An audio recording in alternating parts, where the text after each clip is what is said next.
Estamos contentos que Marta, la mamá de Abby y Linda, salió de la clínica, está mejor, está mejorando, y me mandó un mensajito el otro día, y yo pensando en el mensaje para el día de hoy, y entiendo que me afirmó un poco la palabra que iba a transmitir hoy, porque decía el mensaje: Dios tuvo misericordia de mí y mañana me dan el alta. Y esa palabra es la que estuvo dando vuelta en mi corazón, en mis pensamientos, una palabra que espero el Señor pueda utilizarme para dar una plomada, ¿no? Como así decir, la plomada de la palabra de Dios. Ayer tuvimos que decirle adiós a una perrita que teníamos, que ya estaba muy enferma, y entonces nosotros aplicamos misericordia y la dejamos que partiera. La palabra misericordia es una palabra compuesta que significa en una primera instancia misere, que es miseria, necesidad, es apiadarse de algo, y cordis, que tiene que ver mucho con el corazón. Entonces, cuando hablamos de misericordia, una palabra que la vamos utilizando mucho cuando venimos al Señor, pero cuando no tenemos al Señor es una palabra un poco rara. No la utilizamos mucho. Es raro que la utilicemos, y la utilizamos en momentos difíciles de sufrimiento, cuando vemos que queremos dejar de sufrir, cuando vemos que alguien no sufra más y pedimos misericordia a Dios. Mucho tiene que ver la palabra, la promesa que abrimos la reunión hoy, que justamente ayer me la pasó Flor, y yo dije: wow, es justo lo que yo iba a hablar hoy, de la misericordia de Dios, de lo bueno de Dios y de la verdad que dura por generaciones. Ejercer misericordia, nosotros que ejercemos misericordia, no es propio de nosotros, es uno de los atributos de Dios, es Dios mismo, porque Él es la misericordia. Cuando nosotros aplicamos misericordia no nace de nosotros, sino que utilizamos el don, el atributo de Dios para hacer misericordia. Amén. Dios es la misericordia. Todos nosotros, todo el mundo, toda religión, como hablamos el otro día de las religiones en el programa de radio, no importa la religión en que uno esté, todos estamos bajo la misericordia de Dios. Todos. Cuando venimos al Señor empezamos a darnos cuenta que la misericordia de Dios estuvo sobre nosotros aún sin darnos cuenta. El título del mensaje de hoy está en Efesios 2:4, que dice: pero Dios, que es rico en misericordia, por su gran amor con que nos amó.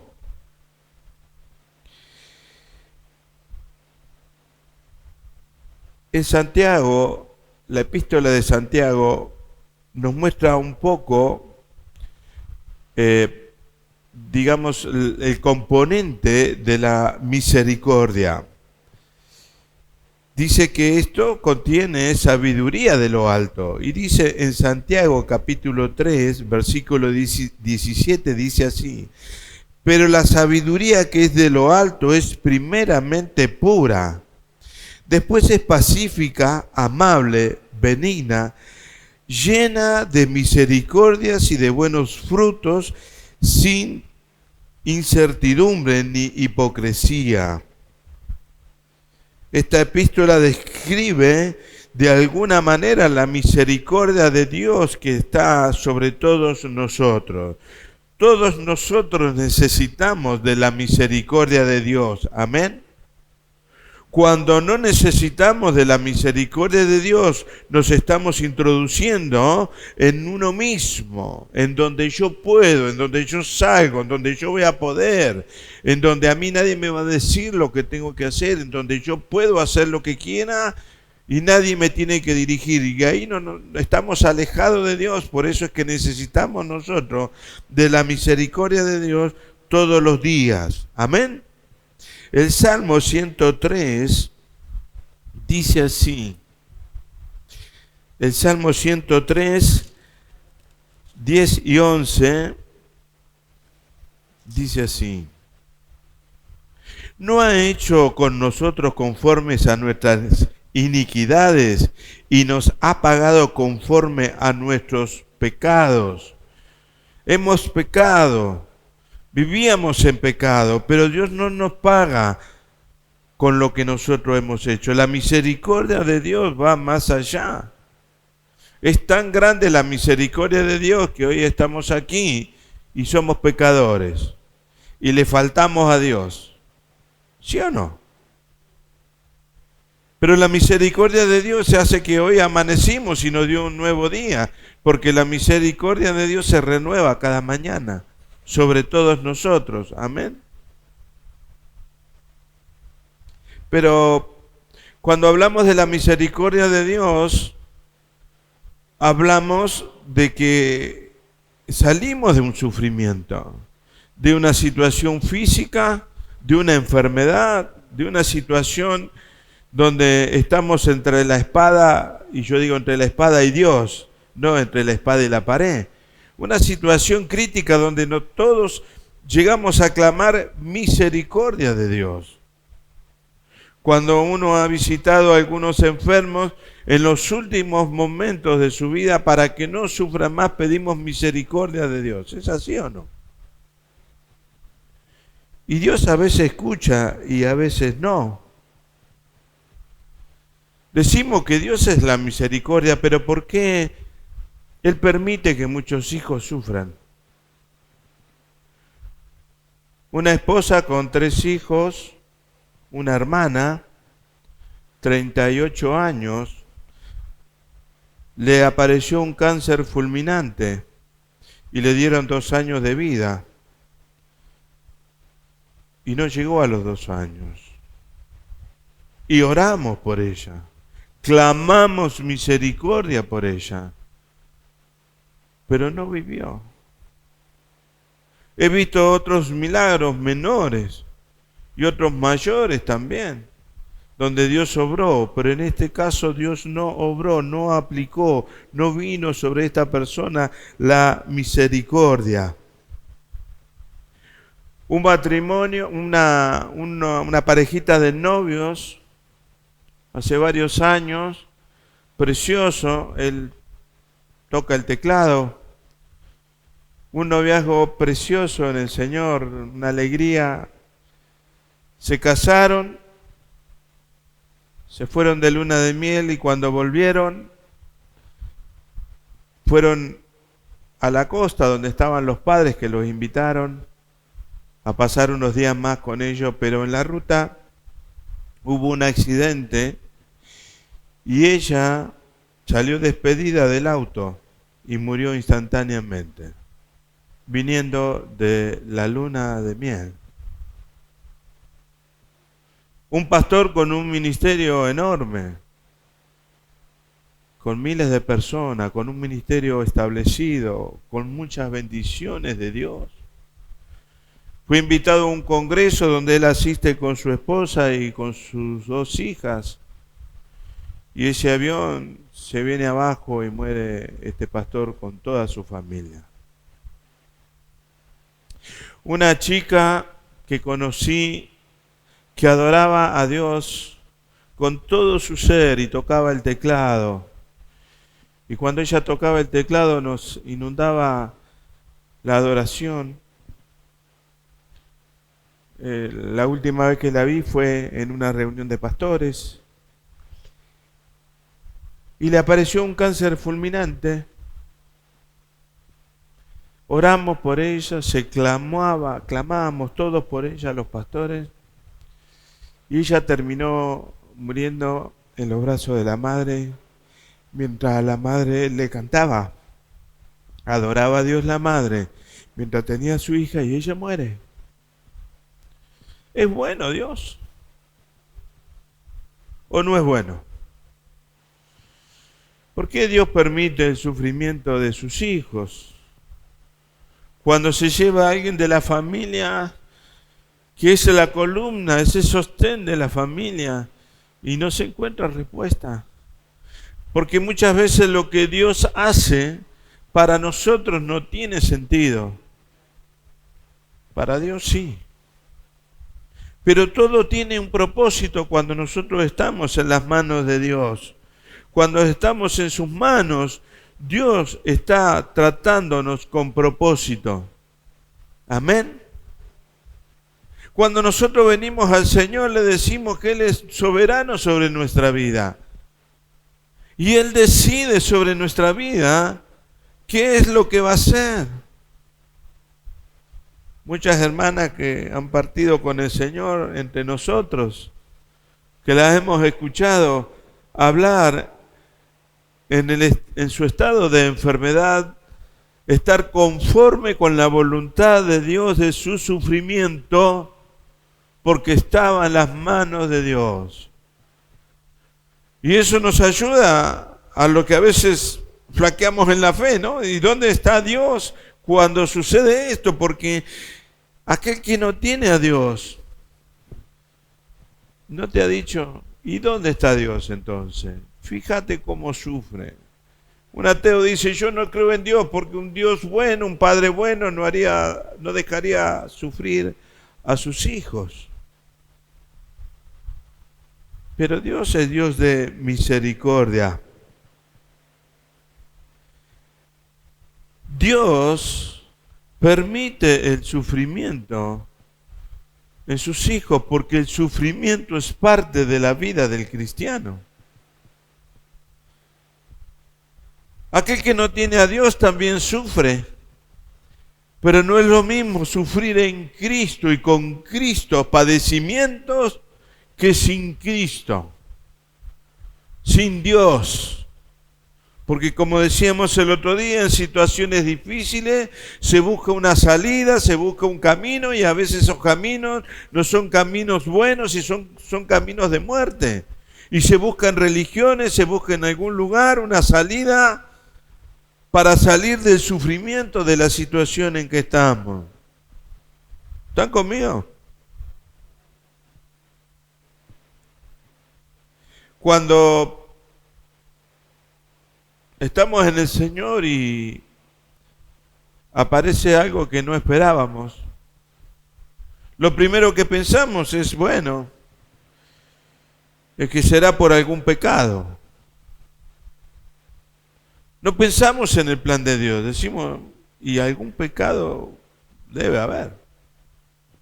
Porque consideramos que el sufrimiento es consecuencia del pecado y que no es también un permiso de sufrimiento de la voluntad de Dios.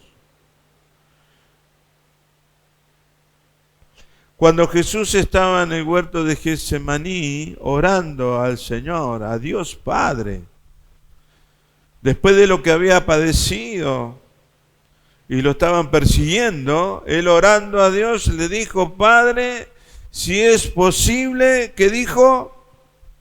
Pase de mí esta copa. Y Dios Padre, Dios misericordia, dejó que tomara esa copa. Dios podría haber dicho, no, hijo mío, no, hasta aquí, basta de sufrimiento. Pero Dios no hizo eso. En Jesús había un propósito, había un plan del cual tenía que seguir adelante en Jesús. El sufrimiento o las situaciones que vivimos no son todos las mismas. No todos padecemos lo mismo, pero sí todos padecemos y sufrimos en determinado momento de nuestra vida En el sufrimiento, en los límites, es donde nuestra fe es fortalecida o debilitada. Es ahí donde nuestra palabra de decir te voy a seguir, te voy a amar, no importa lo que venga, aunque se levanten contra mí soldados y me digan lo que sea, hasta la muerte, como dijo Pedro, no te negaré.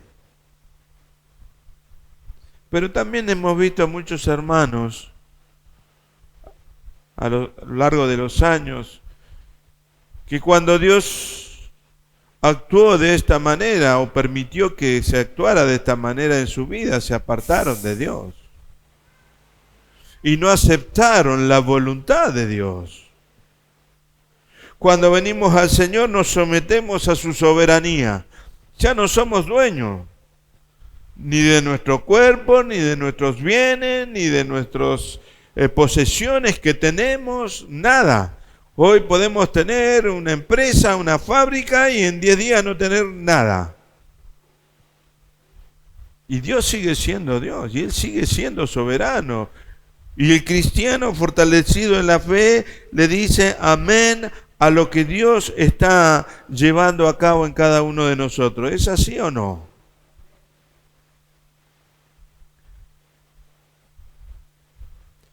Un evangelio barato es el que te promete no sufrimiento, porque nadie quiere sufrir.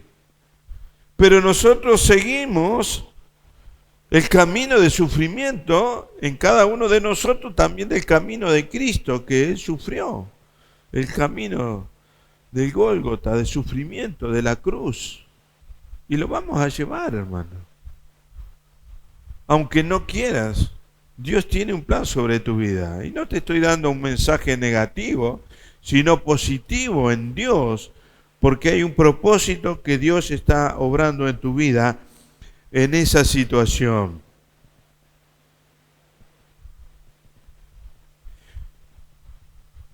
Todo sufrimiento tiene un fruto. El sufrimiento da un fruto. El fruto más grande que nosotros podemos ver después de un sufrimiento es en Cristo Jesús. Porque Él sufrió, Él padeció, pero el fruto de ese sufrimiento es la victoria y que hoy podamos estar acá. Cuando yo no conocía al Señor, dije, ¿por qué sufrió tanto este hombre? Y lo hizo por mí, y por ti, me dijeron, ¿no? No, si yo no le pedí nada, decía yo. Si aparte yo ni lo conozco, hace 2000 y pico de años, yo no sé, ¿para qué hizo todo esto? No entendía que ese sufrimiento, ese padecimiento de Cristo daría un fruto eterno de salvación para todos nosotros. ¿Sí o no? Y nos compadecemos y decimos, bueno, pero Él tuvo que sufrir para dar ese fruto eterno. A veces el fruto del sufrimiento no lo vamos a ver acá. Quizás lo vamos a ver en la eternidad. Cuando nosotros padecemos como cristianos, es una composición de varios elementos que actúan en nosotros. Es, por ejemplo, como el té. ¿Cuántos toman té? Yo tomo té a la mañana. Qué rico, ¿no? Uno siente ese aroma a té. ¡Ah, qué rico! Pero ese té tuvo un proceso. Esa semilla donde el té, la plantita se hace un arbusto, donde el que lo está cuidando tiene que tener cuidado del riego, del clima, que vaya creciendo bien, que ninguna bacteria lo estropee, arruine el arbusto, para que crezca. Y después las hojas esas son procesadas, son rotas, son presionadas, trituradas, para después llevarlo a un saquito de té o té en ramas. Pero ese té solo no dice nada. Necesita del otro componente, que es el agua caliente, la taza. Pues nadie dice, el té, y aparece en el aire. No, el té aparece en el saquito, lo ponemos en una taza, aparece el agua caliente, azúcar o algo edulcorante, pero ahí aparece ese aroma, ese perfume grato del sufrimiento, de lo que pasó, del proceso. Y muchas veces nosotros decimos, Señor, que esta alabanza sea como un perfume grato a tu presencia. Cuando adoramos, como decíamos hoy, desde el sufrimiento, desde la situación en que estamos, es un perfume grato delante de la presencia de Dios. Amén. Adorarte, cantábamos recién. Quiero ser un adorador. Entonces Dios va a hacer un proceso en tu vida para que seas un verdadero adorador de Dios y tu adoración salga de esa situación. Adorar a Dios con dinero y salud y viaje es bárbaro, es bueno, ¿sí o no? Pero cuando vemos hermanos en medio de un sufrimiento físico, familiar, quebrantados los corazones y vemos que ellos siguen aferrados al Señor y alaban a Dios y aceptan la voluntad de Dios, estamos viendo un cristiano en un proceso hacia la eternidad que nos da el ejemplo de cómo debemos vivir y cómo debemos caminar. Amén. Son hermanos de la fe que nos ayudan en el proceso. A veces podemos pensar que Dios tiene límites con cada uno de nosotros. Porque la frase que conocemos, Dios no te va a dar más de lo que puedas soportar. Pero la palabra dice que Dios no nos va a permitir una tentación más de lo que podamos. No es la prueba. Sufrimiento no es una tentación. ¿Cuál es el límite de Dios sobre tu vida? ¿Uno le ha puesto límite a Dios? Yo no quiero esto y hasta acá. Yo más de esto no, y esto no lo voy a soportar. Pero el que sabe lo que vas a soportar es Dios.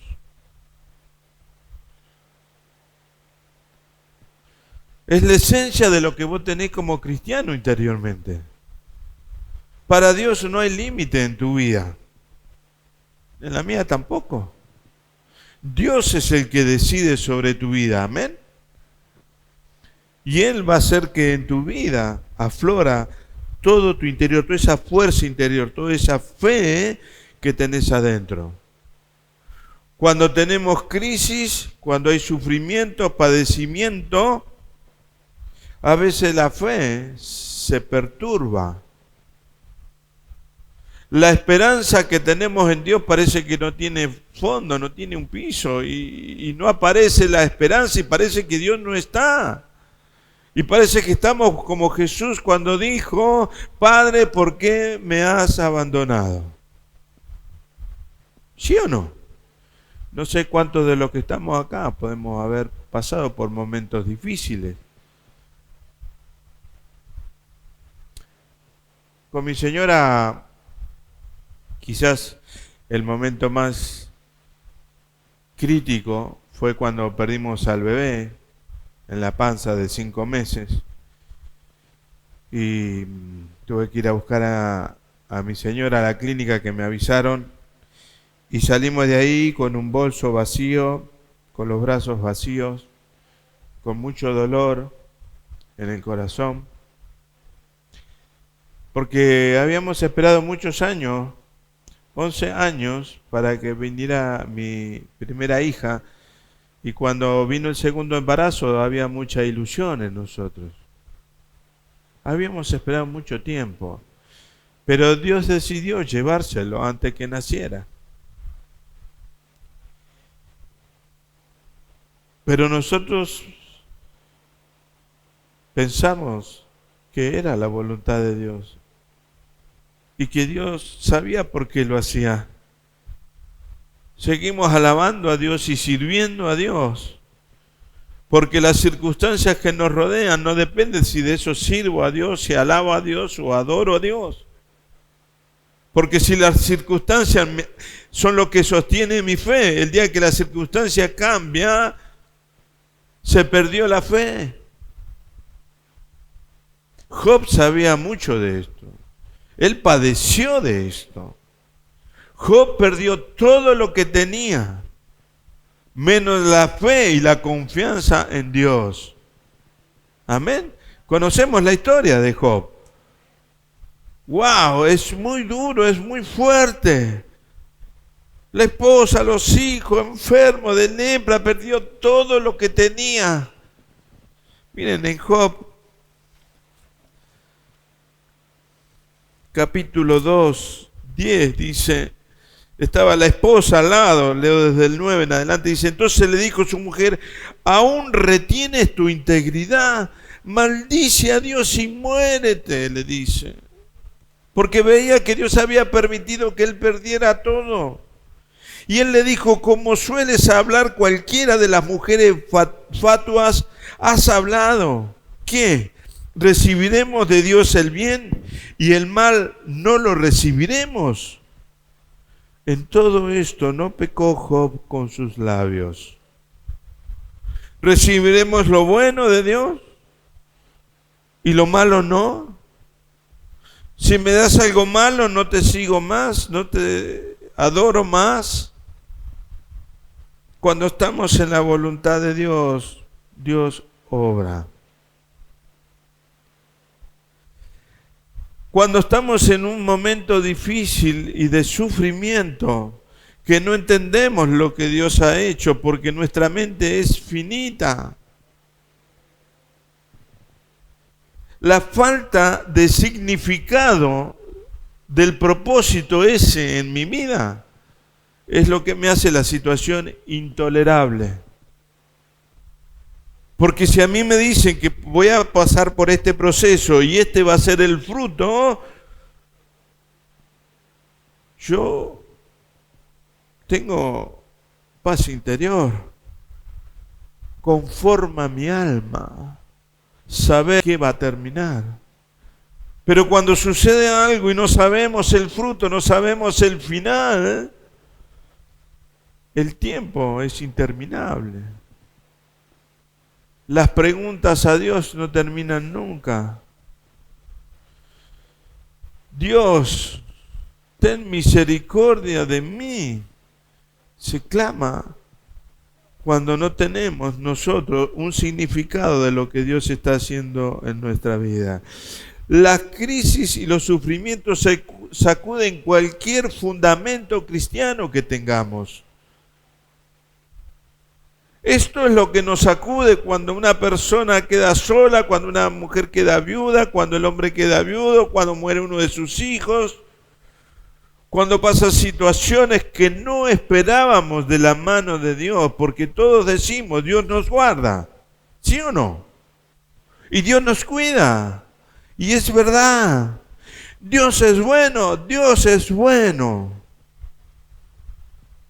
Pero a veces tenemos que pasar por momentos donde la misericordia de Dios no se manifiesta en nosotros. Pero Dios, que es Dios, es toda la misericordia, también es toda la consolación. Es Dios de toda consolación. Cuando mis hijos eran chicos, eran niños, y empezaban a caminar, yo los llevaba. Y cuando se empezaron a soltar, caminaban solitos y se caían. Entonces yo, como todo padre, iba y lo levantaba.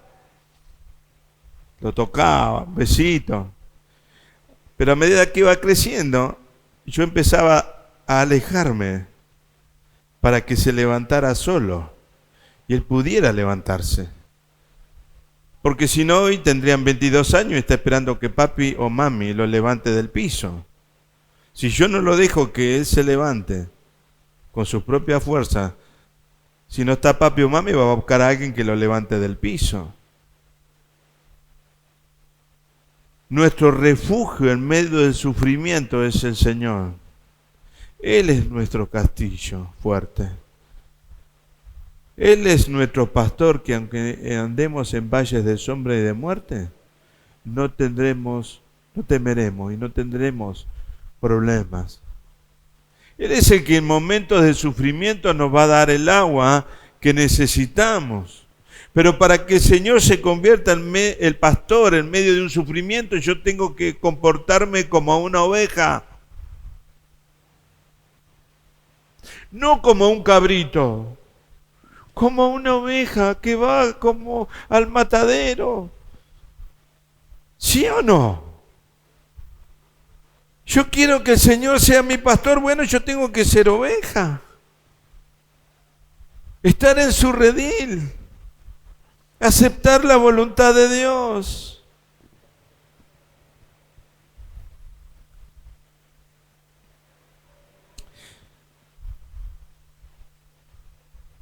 Dios siempre está, hermanos.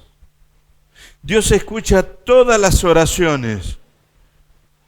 Cuando estamos en momentos difíciles, no es que Dios hizo oído sordo, miró para otro lado, se entretuvo. Él está escuchando las oraciones y Él decide si va a actuar o no. Yo estuve en una campaña evangelística donde había, creo que lo conté, muchos inválidos ahí adelante. Y oraron por ellos porque este hombre tenía un ministerio de sanidad. Y a mí me gustaba ir a ver esas cosas de Dios tan tremendas. Y pude ver a un chico que nació cuadripléjico, nunca caminó en su vida. Y de repente ese chico lo agarran de la mano y lo empiezan a levantar de la silla. Era un chico grande, una silla para adultos. Y este niño se empezó a levantar y se empezaron a acomodar sus huesos y empezó a levantarse. La madre no le alcanzaba los ojos para llorar. Todos estábamos asombrados mirando eso. Se detuvo el tiempo, una atmósfera de milagros había en ese momento ahí. Todos estábamos mirando cómo ese chico empezó a caminar y jamás había caminado.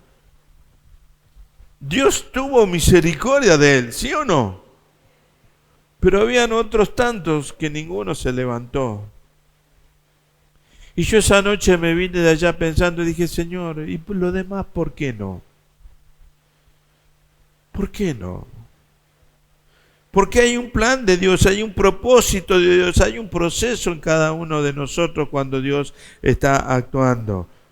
Cuando dejamos que Dios actúe en nuestra vida. Dios siempre está con nosotros. Amén.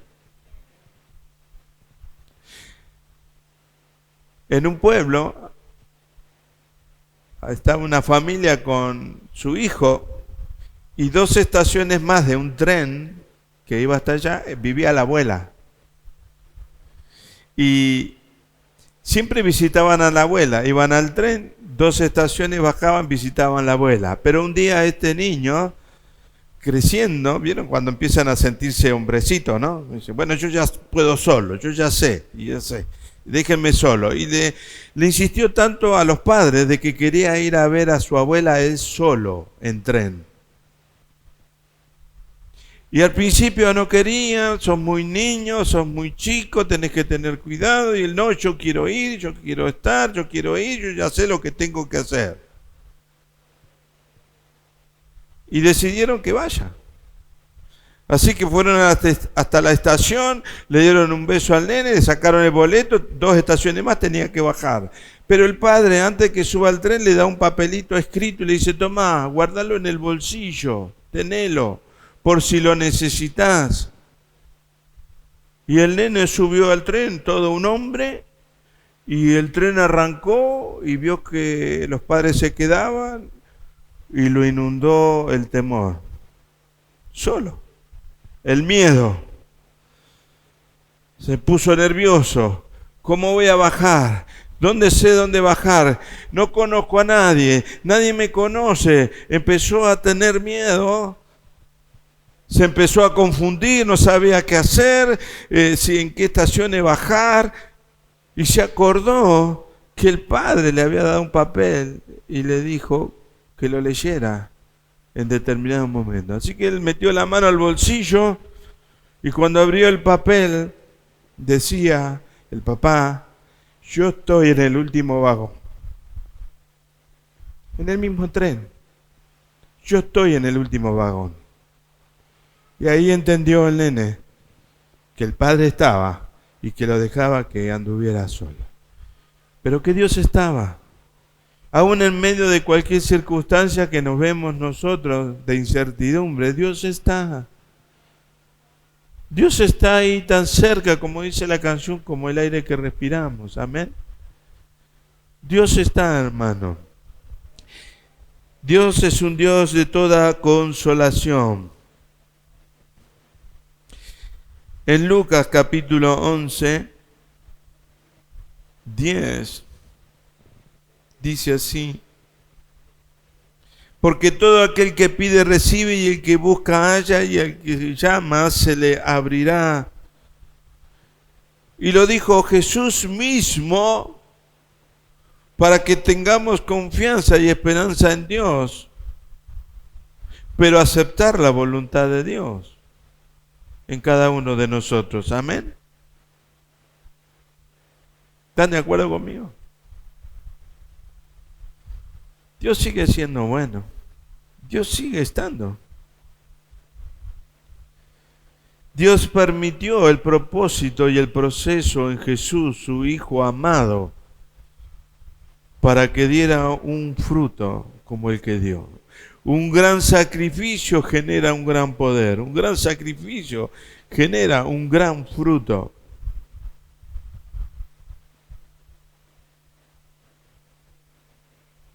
Jesús tuvo que padecer.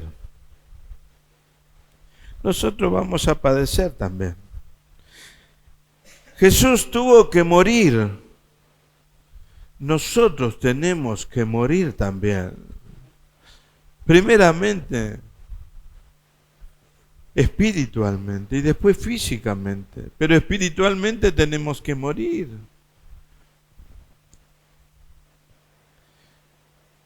Nosotros moriremos como murió Jesús, pero también resucitaremos y seremos levantados como fue levantado Jesús.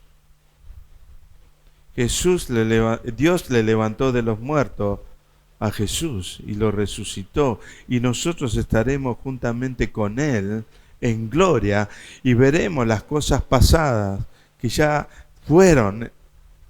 Ya no habrá dolor, ya no habrá angustia, ya no habrá clamor ni lamento, porque estaremos en la presencia de Dios. Amén.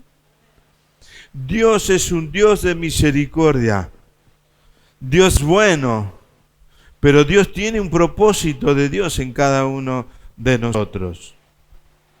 Amén. Aceptar la voluntad de Dios es decirle amén al Señor, que estamos en su voluntad. Dios va a actuar de acuerdo al propósito que Él tenga sobre tu vida. ¿Debemos orar? Por supuesto vamos a orar. Debemos orar. ¿Vamos a clamar? Vamos a clamar. Pero si Dios no actúa en misericordia, no es falta de fe de parte tuya. Porque muchas veces escuchamos eso: no te sanás porque no tenés fe. Pero hay un propósito de Dios en cada uno de sus hijos. Y a veces nos sentimos peor que antes cuando dice no te sanás o no salís de la situación por tu falta de fe. Porque no tenés fe. Y ahí empezamos a jugar con todo eso. Dios va a aplicar la misericordia en medio del sufrimiento de acuerdo a la voluntad de Dios. Pero todo sufrimiento, todo padecimiento, toda situación que pasemos en la vida es pasajero, es momentáneo. Lo eterno es lo mejor. Y todo lo que vivamos en la tierra dará fruto por la eternidad, porque seremos contados por nuestra fe en el Señor. Amén. Te invito a cerrar tus ojos un momento. Señor, queremos decir como dijo Job, aunque me matare, esperaré en Él. Estamos en tus manos, Señor, en tus planes, en tu propósito, Señor, y sabemos que tú eres bueno, que para siempre es tu misericordia y tu verdad por generaciones, Señor. Y que estamos en tus manos y que lo mejor está por venir, Señor. Lo mejor está adelante, Señor nuestro. Y si hay hermanos que están padeciendo, hermanas, Señor, te pedimos misericordia por ellos para que tú actúes de acuerdo a tu voluntad, Señor. Obra, Señor. Obra. Haz milagros, Señor, en tu pueblo, en tus hijos, Señor. Fortalécenos, Señor, en la fe, Señor. Si alguien está padeciendo, está sufriendo, Señor, que tú seas el refugio de él y que el poder de tu Espíritu Santo fortalezca esa fe. En el nombre de tu amado Hijo Jesucristo, Padre, te lo pedimos, para que tú estés obrando, Señor. Obra, Señor. Toca y guárdanos, Señor, de todo mal. Guárdanos, Señor, de toda enfermedad. Obra, Señor, en tu pueblo. Decimos amén al plan y al propósito de Dios que tú tienes en cada uno de nosotros, Señor. Te damos gracias, Señor. Amén y amén.